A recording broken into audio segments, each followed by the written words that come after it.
Hello, everybody.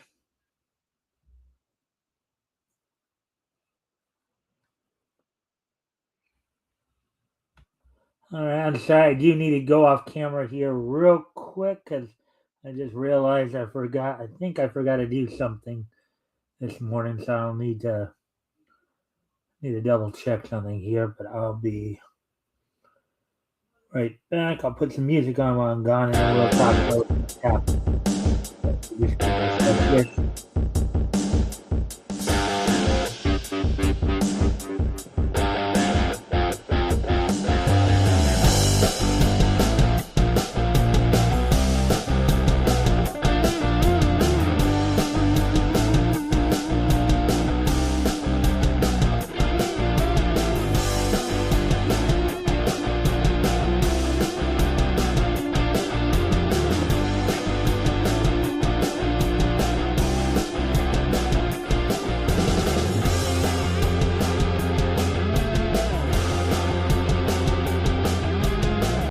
All right, I'm back. Okay, so basically, what I thought happened didn't actually happen. So, anyways, so with that being said, friendly reminder, of course, as always, you guys can help out by liking and sharing the stream. See if we can get some more friendly people to engage. That'd be appreciated. Also, if anything here grabs your attention, feel free to comment and or ask questions, and I will try to answer the questions.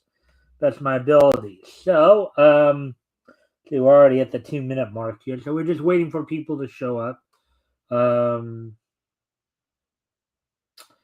watch some interesting shorts today, including a educational short that Walt Disney did called "Bathing Time for Baby," starring some storks. Um, so that's very interesting to say the least. It was a short that was produced by Walt Disney in collaboration with Johnson and Johnson, talking about a proper way to bathe a baby to make sure it stays clean and healthy and all that. So all the way back in 1946, 6 years ago. So yeah, almost a full 60 years ago, in fact, because it came out in March of 46. So we're coming to the end of February of 46 here, or February 26th. So almost a full 80 years ago, actually. So, anyways, so we're past the 3 minute mark now. So I guess I'll talk about what's on tap for tonight. Got three stories I'm going to go over. One from that Park Place, and the other two from Bounding into Comics, including so apparently Disney Junior's gotten into some hot water with the premiere of a particular show called Captain Durog during Black History Month. Apparently, there are some people who are not happy with certain portrayals there, from what little I've read of the headlines and all that. Um, Also, there's some news regarding to Godzilla Singular Point we're going to be looking at, um, and also Boom Studios, I believe, is celebrating an anniversary. So Boom Studios is a comic distributor over in the UK, I believe. So, with that being said, let's go ahead and get started here. Then let me just grab link here. Grab this right. Excuse me.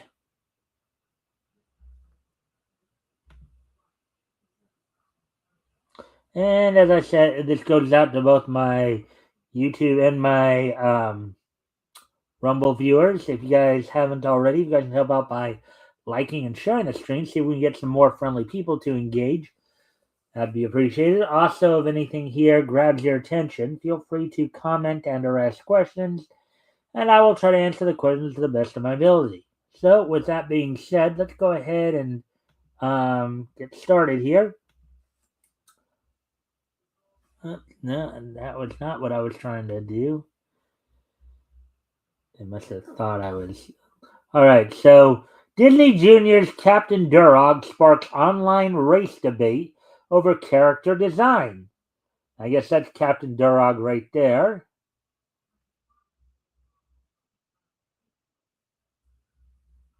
So, all right, so during Black History Month, Disney Junior's preschool series, Hey AJ, introduced a new superhero character named Captain Durog, prompting debate online over the character's design and cultural symbolism. Now the character is drawing criticism from some commentators who call it extremely disrespectful. Wonder what that. I wonder. Well, I mean that. I wonder what that means. Now, I haven't watched Captain. I haven't watched Hey AJ or Captain Durag or whatever. Again, I don't. Yeah, but I guess we'll find out as we read the article here. So this, I guess, is a quote for tweet quote or whatever. So breaking: Disney is under massive backlash from the black community for launching a children's TV show featuring a new superhero created by Disney Junior called Captain Durog, who can be seen flying around the with Durog covering his face as a mask. Okay. Oh, Durag. That's okay. I was reading it as Durag, but Durag. Okay, I get it now. And maybe I can kind of, but to me that's not Durag. That's Durag. To me, that's why I didn't see it as much. But I guess because I think a do-rag is usually the type of bandana they have usually, I think, but that black people sometimes wear. But um, covering his face as a mask, um, many black Americans feel, and then so more from Dom Luker's Breaker of Narratives tweet. The conversation surrounding the character ranges from whether or not his look is a cultural misstep to what role identity should play when creating a new character. I'm guessing it's due. And again, if there's anybody out there who has any more knowledge on this whole durag durag thing and wants to comment, feel free to kind of chime in.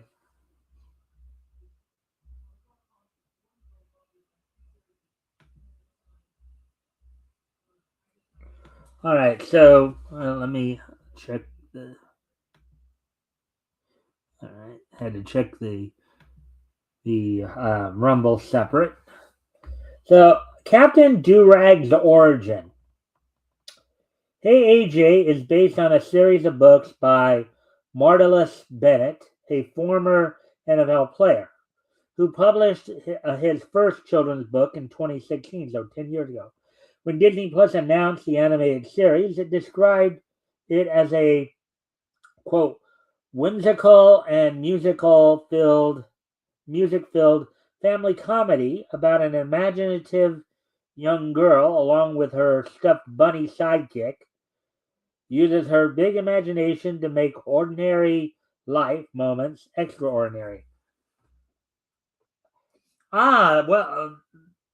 I think that's kind of a similar premise to Bobby's World, the cartoon that came out in the 90s that was created by comedian Howie Mandel.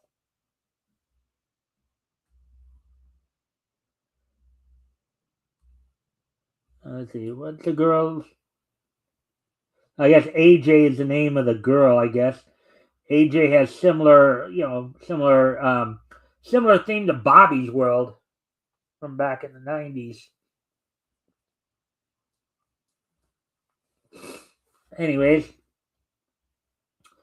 Episode 8 introduces Captain Durag, who is not in the books as a quote unquote crime fighting crime, all right, superhero from AJ's imagination. He battles trash monsters and encourages good habits like keeping a clean room. However, Captain Durag's defining characteristics is his gray durag, a light-fitting hair covering, commonly worn to protect hairstyles. For some, a symbol of cultural identity, his durag forms both his cape and mask to go with traditional purple superhero costume. While the life lessons Captain Durag presents are wholesome, many find his design offensive.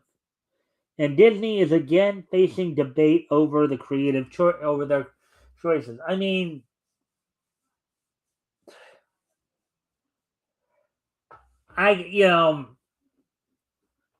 so basically the premise of the show sounds like a good premise, but they're getting upset over a piece of clothing that is associated with a particular community. So, I don't know. It sounds kind of. I honestly, from my but then again, I'm a white person, so the fact that I find it a bit silly probably doesn't mean much. But anyways, and I do need to go off camera here again for a moment. I'll be right back, but I'll put some music on.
All right. So, anyways, so now getting back to so let's see what the critics are saying here. They say critics speak out here. Let's see. See what's being said here in that regard. YouTube commentator Derek Anderson asked in a video, quote, "Why would you call somebody Captain Durag and play it to all of the black stereotypes and let everybody just absolutely clown this stuff?" But are they clowning it? I mean, isn't a durag part of their culture? It's like, is it really clowning? But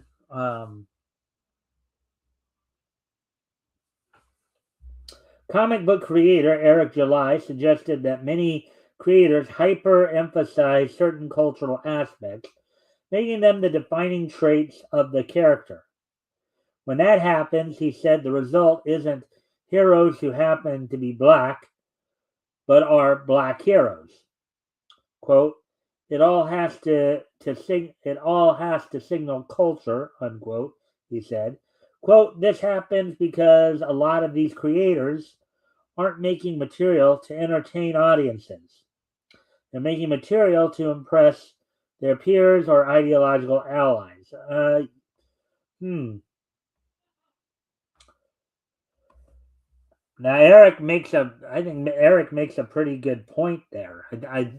That's been kind of the problem with mainstream entertainment to begin with. That's why people have been streaming more to where they can just shoot, or going or like in the realm of like comics, for example, been going more the independent route. They've been looking elsewhere aside from the mainstream to get entertained, because the overemphasis on as he said, on making material to impress peers or ideological allies.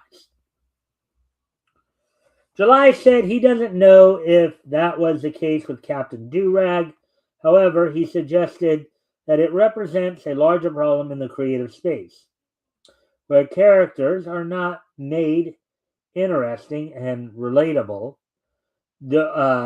through conflicts, but rather designed around an idea. Okay, yeah, I get. Well,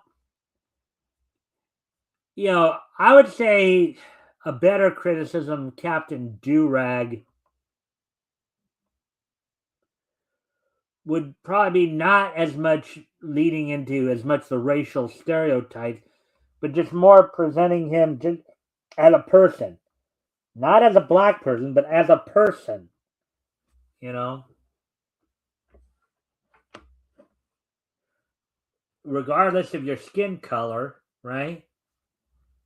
We all eat this. We all pretty much have the capacity to eat the same, drink the same, feel the same. That so.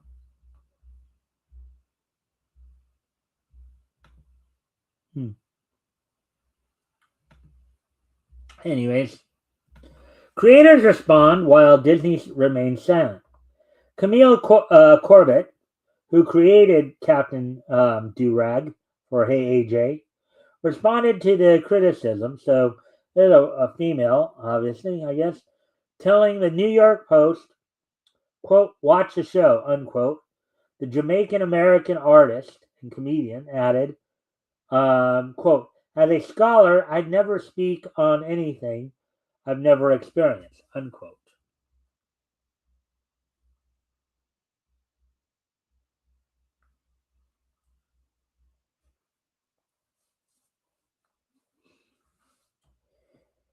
In a lengthy Instagram post, Bennett, using his artistic alias, Mr.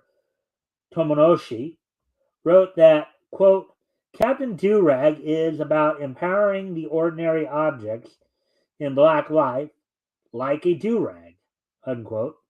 He noted that the character is designed to look like AJ's father, and asked, quote, "What is so wrong with letting the durag be the source of a superpower, when it has been the source of confidence and transformation for generations?" Interesting point there.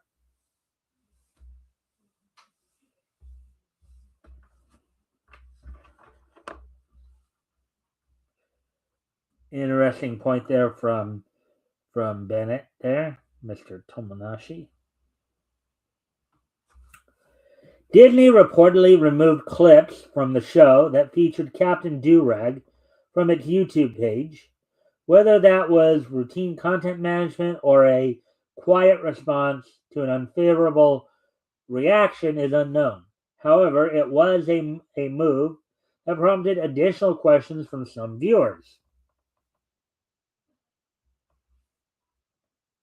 Whether Captain Durag gets his own spin off series, or if he is ultimately forgotten, remains an open question.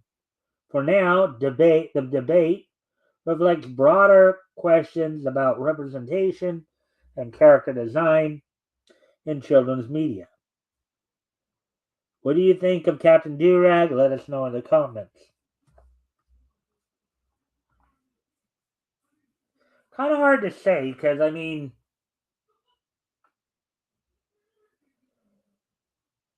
is it really? It's like, well, is the use of a do rag in this particular case? Is this something that?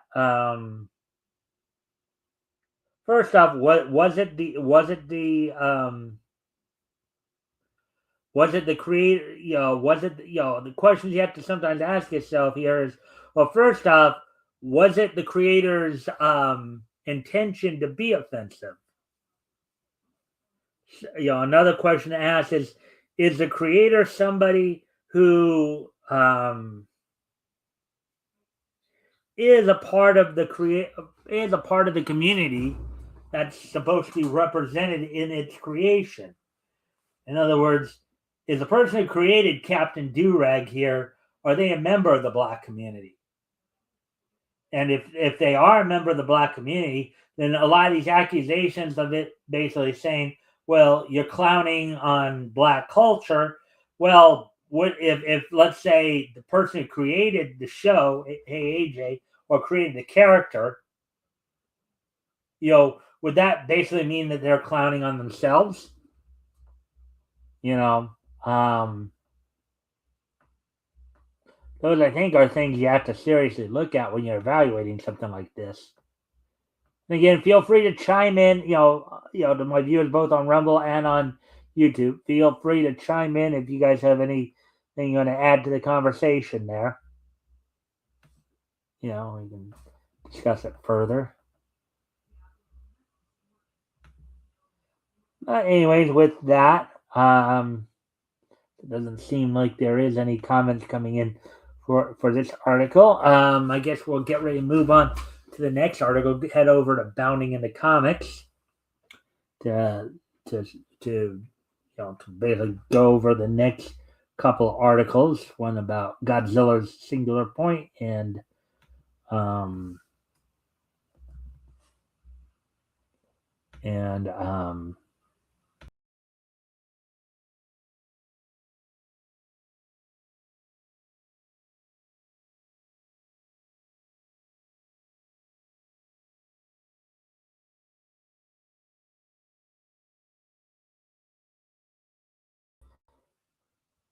sorry about that. I goofed there. I was basically on the wrong tab there. That sometimes happens.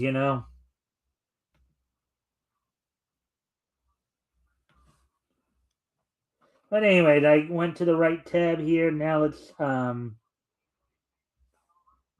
get over to the articles we're going to be looking at here.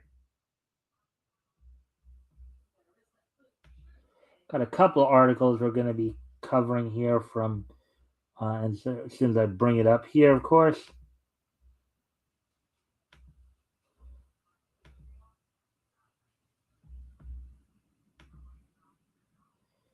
All right, so.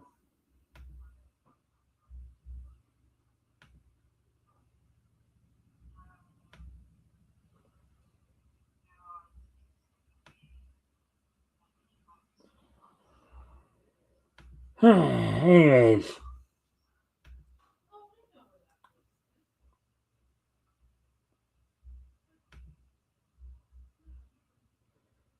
All right, so odds of Godzilla. So this is an anime article here. Odds of Godzilla Singular Point getting a second season just hit rock bottom. Article by J.B. Augustine, published back on February 21st, which of course was this past Saturday. So let's go ahead and get into this here. Godzilla is towering over the pop culture landscape again, bigger and badder than he's been in decades. A full-blown redemption arc for fans who stayed loyal through every thin budget and thick misfire. Yet even in this renaissance, the franchise's anime experiments have been, let's call them adventurous detours. The Planet of the Monsters trilogy still sparks debate, but nobody's pretending it hit the mark.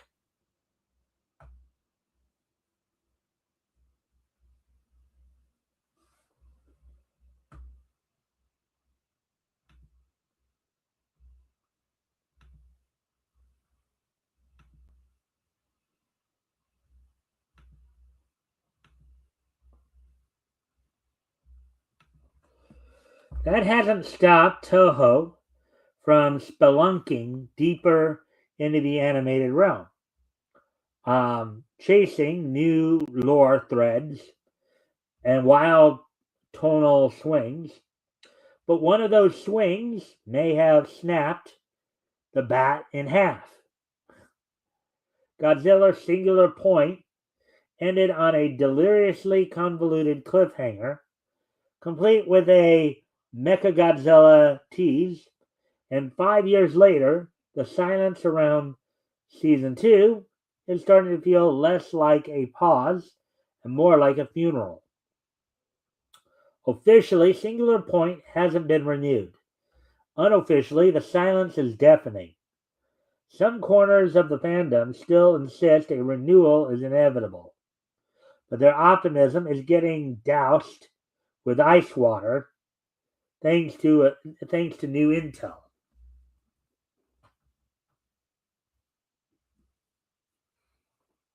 And there's some of the animated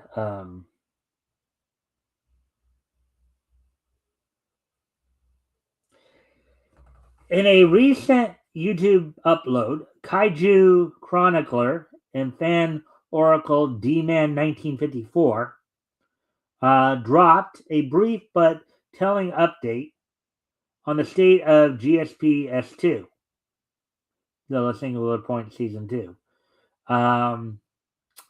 Near the end of a longer segment debunking the alleged Godzilla Minus Zero plot leak, he pivoted to what he's heard about the anime's Limbo.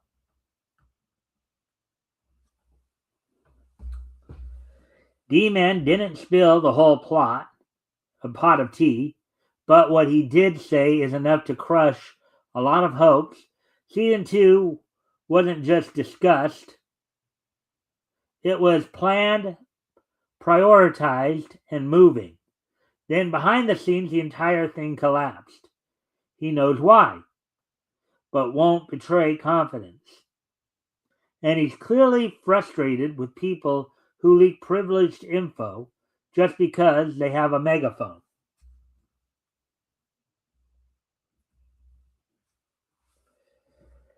Could things change? Sure. Anything can happen in the kaiju world. But the current verdict is grim. Godzilla Singular Point Season 2 may never materialize, leaving fans to make peace with the Dragon Ball tinged successor project that's already raising eyebrows and skepticism in equal measure.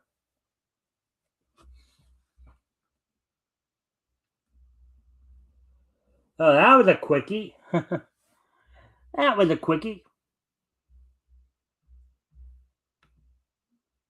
Hey, Netsuri. Thanks for dropping in. The number one fan has arrived and done the checklist. It's a good day for all today, as I had a date. Oh, well, that was nice.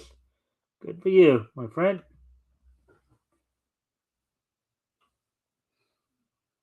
Hmm.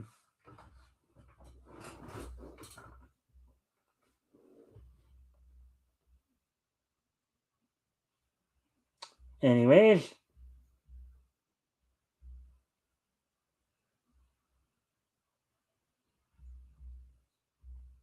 so now we'll move on to the third story of the evening here.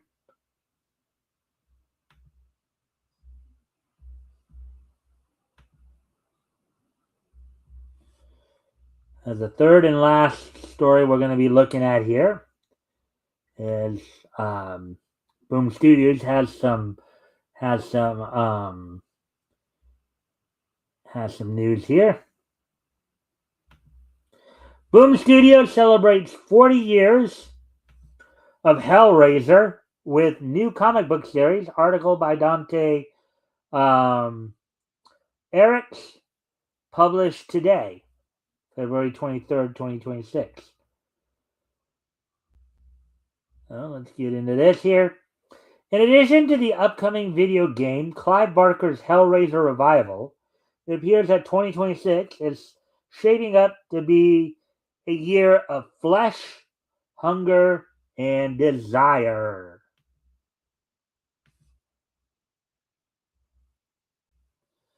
Look at that. Yeesh.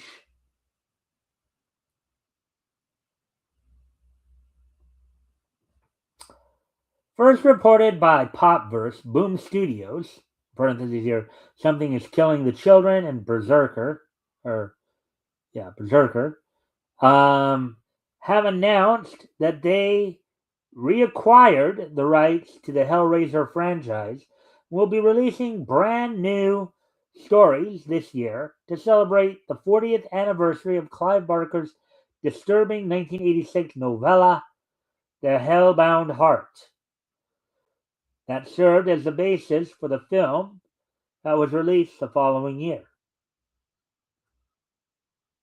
Quote, I'm delighted to be partnering with Boom once again to create comics and graphic novels that will introduce both wild new projects in addition to creating radical new visions of the kind of dark mythologies I've always been known for, unquote, Barker said via Popverse.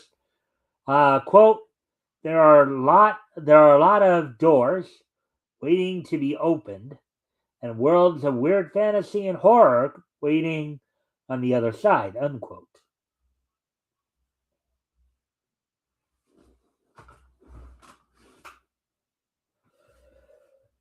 Despite moving on to different stories, Clive Barker, in parentheses here, Nightbreed, Candyman, and Lord of Illusions, on parentheses, has been a part of every Hellraiser adaptation in every medium, in parentheses, aside from two of the film's sequels, on parentheses, and he was in the writer's chair for most of its history within literature. This include Hellbound's direct sequel novel, The Scarlet Gospels, which was published in 2015. Quote, we had a hell of a run when we first published Hellraiser comics back in 2011, unquote, said Boom's deputy publisher Bryce Carlson via Fangoria. Quote, the content is a long, out of print, and hard to come by, but we're reopening the Lament configuration 15 years later and unleashing hell once again for all the incredibly patient fans out there, unquote.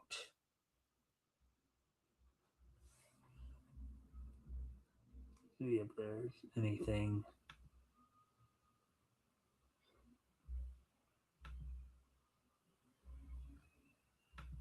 All right.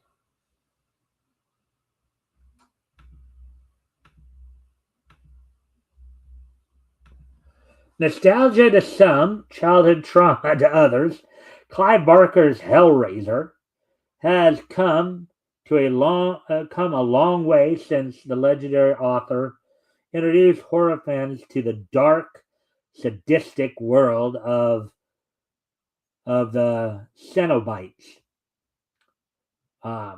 It was followed by 9 sequels, plus a highly forgettable remake and unnecessary cameos by Pinhead, played by Doug Bradley there, on parentheses, on several MTV programs throughout the 90s. But what a lot of people don't know is that the series has been adapted into comic book form numerous times over the decade.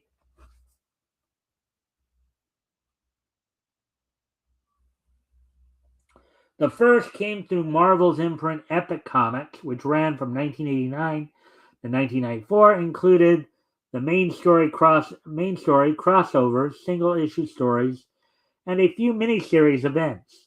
The franchise went silent after that, but then Boom picked up the rights and rebooted it on 4 separate occasions between 2011 and 2015.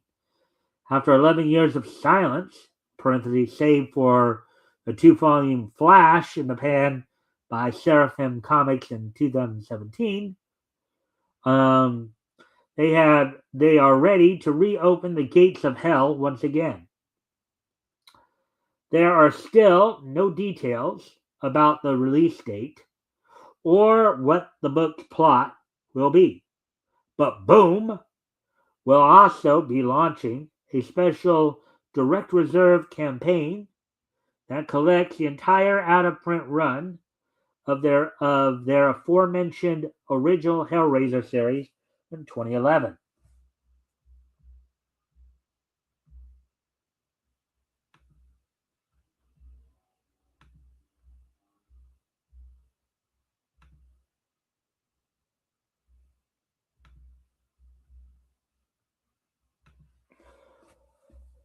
For a taste of what's to come, below is a scene from Hellraiser 3 Hell on Earth, where Pinhead, played by Doug Bradley, has broken free from his pillar prison, ready to show the Boiler Room patrons what it really means to, in small quotes, get turned in the dub, get turned in the club.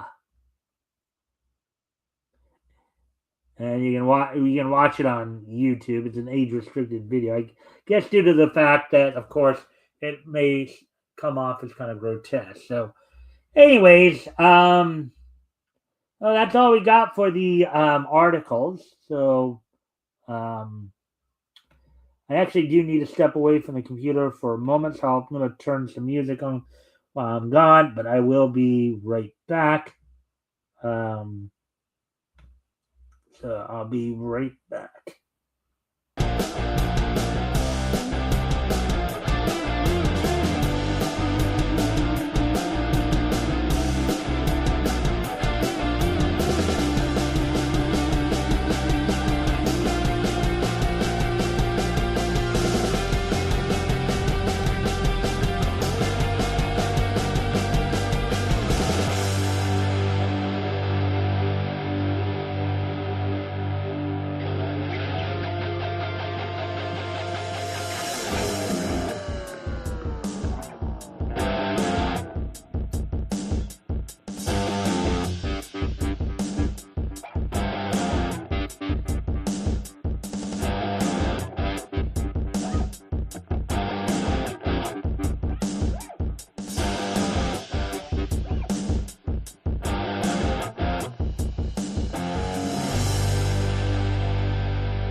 All right, I'm back. So, um, again, since we're going to be moving on to another segment here, um, another just one more friendly reminder for those who may not have already.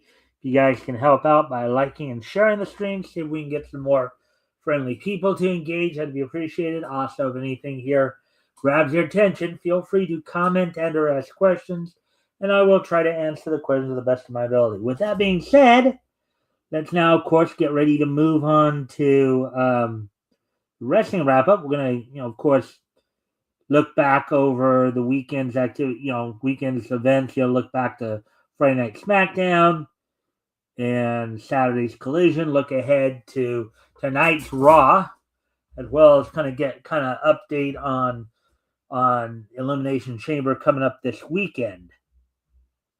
So let me go ahead and get to that then. So of course, we're gonna first off head back to Friday Night SmackDown.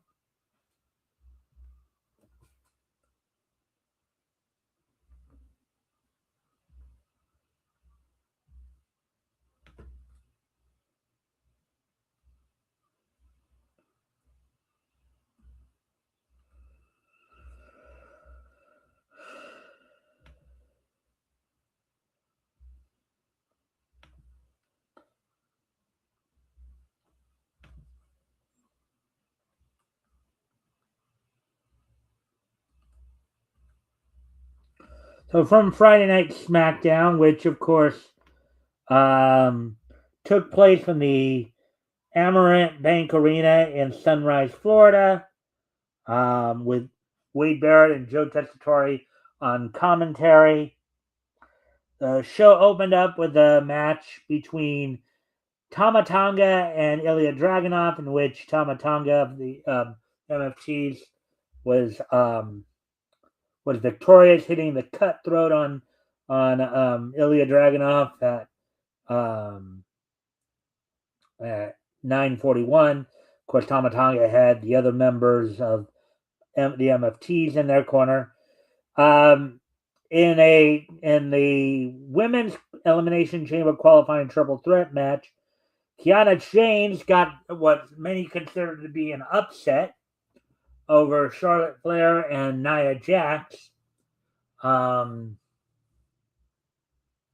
earn her shot in the women's elimination chamber to see to earn a shot at one of the possible two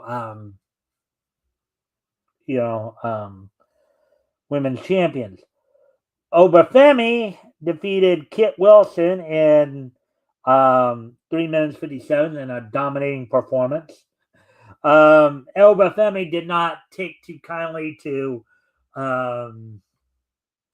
Kit Wilson's rant on toxic masculinity, which raised a lot of eyebrows. Then in the men's elimination chamber qualifying triple threat match, of course you had Carmelo Hayes participating in this match. Of course, his United States title was not on the line. And then also Damian Priest and Trick Williams is able to secure the win, hitting the trick shot on, I believe, on Damian Priest to get the 3 count to secure his spot in the Elimination Chamber. Actually, in between the 2 matches I just mentioned, also Tiffany Stratton defeated Alba Fire in 9 minutes 47 seconds. And then the main event saw Aleister Black get the victory over Randy Orton, albeit he had some help from Drew McIntyre, as Drew McIntyre was trying to try to take Randy Orton out, seeing him as a potential threat in the Elimination Chamber. But so that's all that happened on Friday Night SmackDown.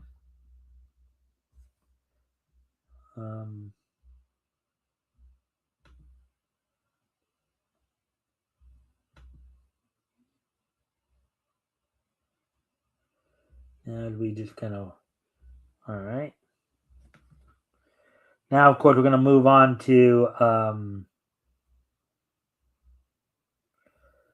Collision and talk about what happened on Collision on Saturday night. AEW.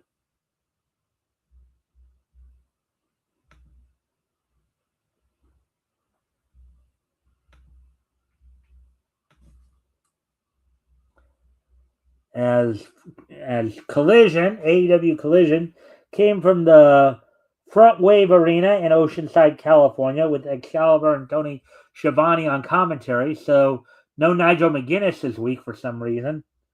Opening match of the evening was a match for the AEW World Trios titles as Jet Set Rodeo of Hangman Adam Page, Speedball Mike Bailey, and the Jet Kevin Knight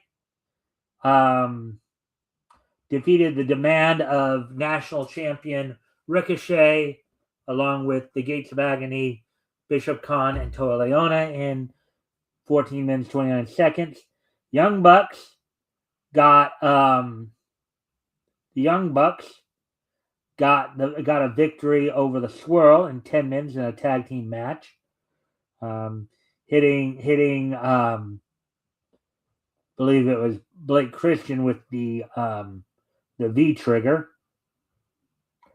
And then in a match, the CML World Heavyweight title, Claudio Castagnoli with Marina Shafir in his corner defeated Josh Alexander, who had Lance Archer, in a continuation of the feud between the Death Riders and the Don Callis family. You even had an interesting kind of confrontation between Lance Archer and Marina Shafir. Shafir just showing how fearless she is and not backing down from anyone, including the 6'9", 300+ pound Archer. The man who calls himself the Murder Hawk Monster. Megan Bayne made short work of Becca in 1:32 in the next match. Then in another 6-man tag match pitting the Don Callis family against the Death Riders, you had El Clone, Mark Davis, and Konosuke Takeshita of the Don Callis family defeating Continental Champion Jon Moxley, Pac, and Wheeler Yuta, who again had Marina Shafir in their corner. In her in-ring debut after 200+ days being absent, Thunder Rosa made her in-ring return to AEW as being a former, of course, NWA and AEW World Champion, defeating Julia Hart in 9 minutes 11 seconds. As Tekla, who recently defeated Chris Statlander to become the new AEW Women's World Champion, she came down, started belittling Thunder Rosa, trying to set her up to work so that Julia Hart and her Triangle of Madness teammates, Julia Hart and Sky Blue, could try to attack Thunder Rosa from behind, only for Chris Statlander to come out and try to even the odds a bit. And in the main event, saw in a AEW World Tag Team Title Eliminator match, the Rascals duo of Desmond and Xavier and Zachary Wentz defeated FTR to earn a shot later at the AEW World Tag Team titles. Of course, they did have a little bit of help with the distraction from the young Bucks.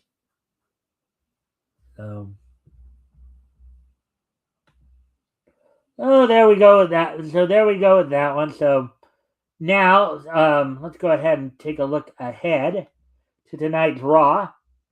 As the final as on tonight's Raw, the final qualifiers for the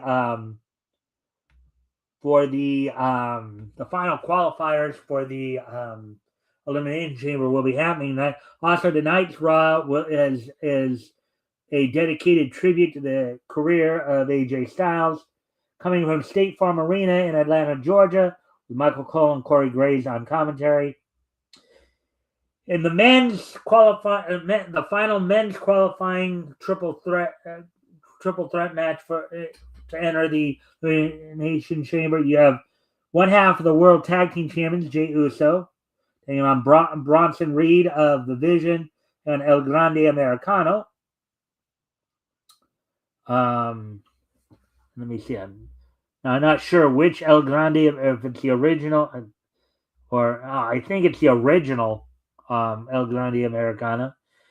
Natty is set to take on Maxine Dupree.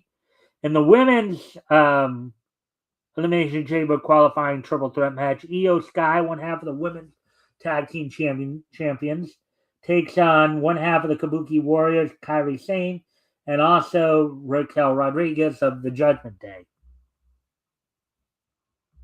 So now to kind of review real quickly here, this weekend's Elimination Chamber card, updated kind of as, of course, Elimination Chamber will be this Saturday. Elimination Chamber will be this Saturday from Chicago, Illinois. It'll be from the United Center in Chicago, Illinois, airing on ESPN. Becky Lynch is set to defend the WWE Women's Intercontinental title against AJ Lee.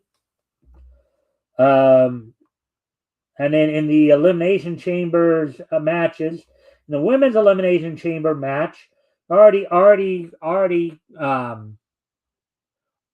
in the match, Asuka, Alexa Bliss, Rhea Ripley, Tiffany Stratton, and Kiana James. And then the winner of tonight's women's qualifying match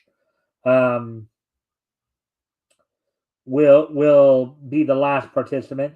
And then in the men's Elimination Chamber, since Roman Reigns had already decided that he's going to challenge CM Punk for the World Heavyweight title, this will be with the number one contendership to the person who will try to earn a shot at the undisputed title of Drew McIntyre. You have Randy Orton, Cody Rhodes, LA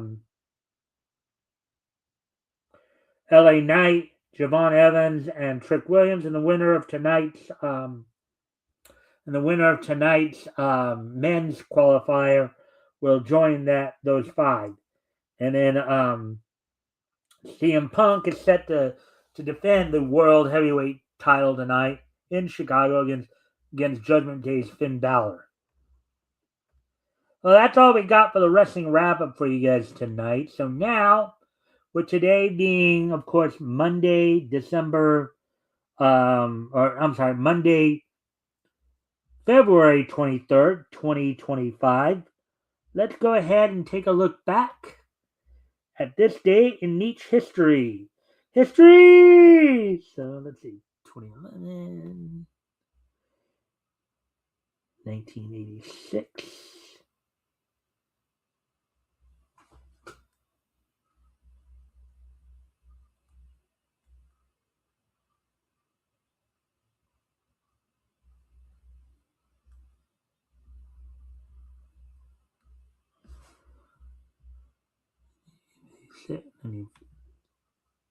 And 2001. All right. So, anyways, on this date, 40 years ago today, back in 1986, 40 years ago, back in 1986,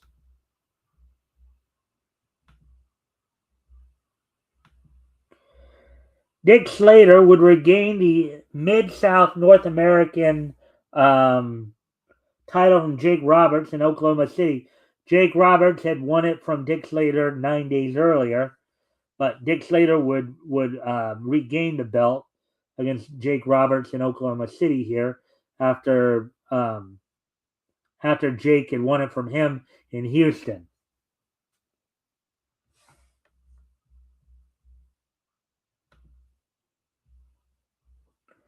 Now moving on to the next piece in each history, as we move ahead to the year 2001. On this date in the year 2001,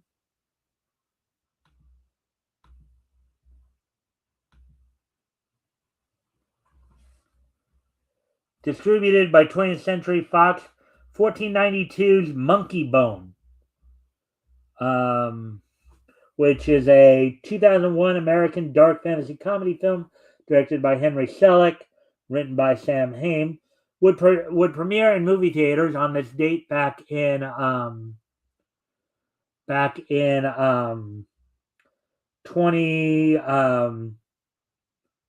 2001, so 25 years ago today. It was a film that mixed animation and live action. So it was written by Sam Hain, directed by Henry Selick, produced by Michael Barnathan and Mark Radcliffe, and executive produced by Chris Columbus, not to be confused with The Explorer. The film combines live action and stop motion animation, loosely based on Kaja Blackley's graphic novel Darktown. The film stars Brendan Fraser, Bridget Fonda, Chris Kattan, Giancarlo Esposito, Rose McGowan, Whoopi Goldberg, and John Turturro as the voice of the title character.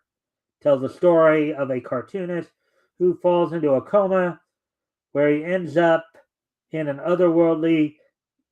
otherworldly downtown, where he runs into his titular creation as he tries to return to the living world while contending with an evil plot to supply downtown with nightmares. So there we go. So 25 years ago, Monkey Bones from 1492 Pictures premiered in movie theaters. And finally, as we move ahead to the year 2011, 15 years ago today, on this date, 15 years ago today, in the year 2011,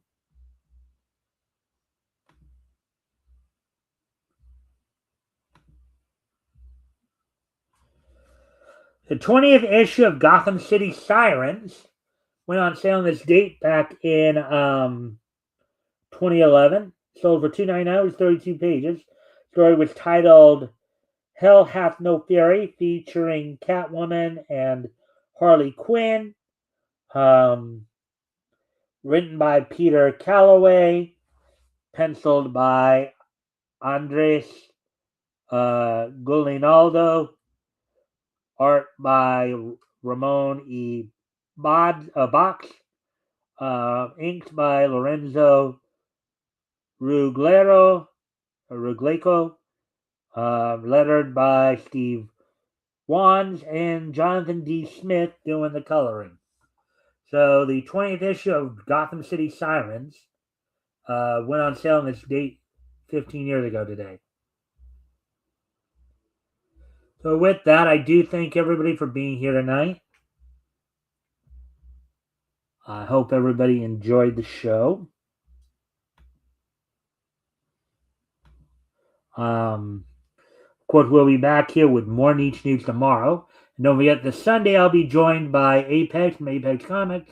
We continue our trip down Comics History Lane, as we will be looking at comics that went on sale in August of 1940. We'll be looking at comics that went on sale from Dell this week. I haven't figured out yet which specific comics we'll be looking at, but I'll know in the next couple days here. So with that, I thank everybody for being here, and I hope to see everybody back here tomorrow. Bye.